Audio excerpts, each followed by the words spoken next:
V9 న్యూస్కి స్వాగతం. ఇప్పుడు హెడ్లైన్స్. విశాఖ సుబ్బలక్ష్మి కళ్యాణ మండపంలో all India BSNL pensioner welfare association ఈరోజు సమావేశమైంది.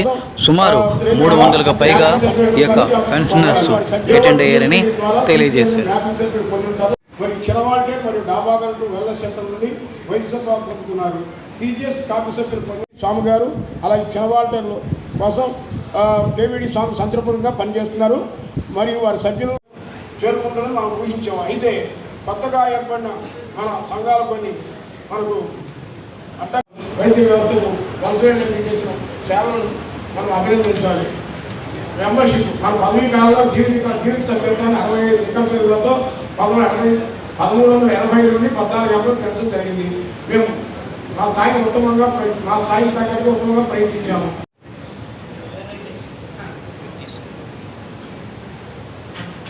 అధికారులతో జిల్లా కలెక్టర్తో మాట్లాడి సమస్యలు సెటిల్ చేశారు. ఎలమంత్రి శాఖ కార్యదర్శి నోకరాజు జాగుల అప్పారావు గారు టీటీ 70 సంవత్సరాలు దాటిన సీనియర్ సభ్యులు చాలా మంది డాక్టర్లు సంస్కరించి దాదాపు 40 మంది సీనియర్ సభ్యులు న్యూస్ వారికి అండ్ వాళ్ళు సబ్స్క్రైబ్ అందరికీ నేను ధన్యవాదాలు తెలుపుకుంటున్నాను. నమస్కారాలు.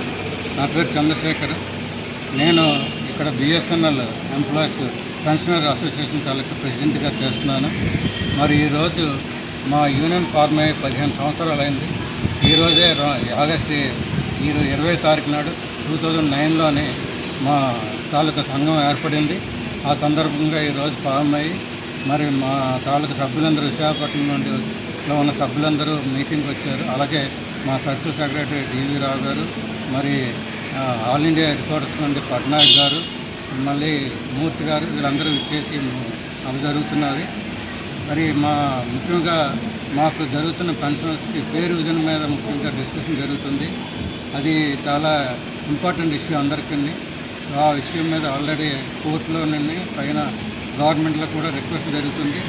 అందరూ దాన్ని సహకరించు మాది ఫ్రూట్ఫుల్ అయ్యే స్థితిలో ఉంది. అది వస్తే అందరం దాదాపు 1,00,000 మంది పెన్షనర్స్కి అందరికీ బెనిఫిట్ పొందుతుంది.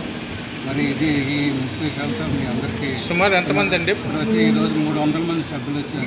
టోటల్గా 14 మంది ఉన్నారు. కానీ ఇంకొక కొద్ది సమయంలో ఇంకొక 300 కూడా రావాలని అనుకుంటున్నాం, వస్తారని అనుకుంటున్నాం. గవర్నమెంట్కి ఏమైనా కోరాలి? ఒకటే మా నుండి అభ్యర్థి ఏమిటంటే మాకు కావాల్సిన పెన్షన్ రివిజన్ని పరిష్కరిస్తారని మేము కోరుకుంటున్నాం. అదేవిధంగా ప్రభుత్వంలో కూడా మాకు సపోర్ట్గా ఉండి మా కోరికని ఆల్రెడీ టేకప్ చేశారు. అది ఫ్రూట్ఫుల్ కూడా అయ్యేటట్టుగా మాకు కనిపిస్తుంది, ఆశాజనకంగా ఉంది. మరి ప్రజెంట్ ఈ గవర్నమెంట్ తప్పకుండా మా ప్రాబ్లమ్ని టేకప్ చేసి మాకు అందరికీ, ముఖ్యంగా పెన్షనర్స్ అందరికీ, ఏజ్డ్ వాళ్ళందరినీ, వాళ్ళ కుటుంబాలు వాళ్ళకి అందరికీ బెనిఫిట్ అయ్యేటట్టుగా చేయాలని కోరుకుంటున్నాను. ఈరోజు ఎన్ని గంటల వరకు నిర్వహించిన అనంతరం ఒక 2 గంటలు ఉంటే 4 గంటల వరకు ఈ సభని చేయాలి. ఏ అంశాలపైన ఈరోజు చర్చిస్తాం? ముఖ్యంగా చర్చలు ఏమిటంటే పెన్షన్స్ రివిజన్ మీద మీకు ఆల్రెడీ చెప్పినది. అలాగే మా రిటైర్డ్ అందరికీ హెల్త్ స్కీమ్ కింద సిజిహెచ్ఎస్ హెల్త్ స్కీమ్ కింద బెనిఫిట్స్ కొన్ని పెండింగ్లో ఉన్నాయి. అవి కూడా కోరుతున్నాము. అవి కూడా అన్నీ సాల్వ్ అయ్యే దిశలో ఉన్నాయి.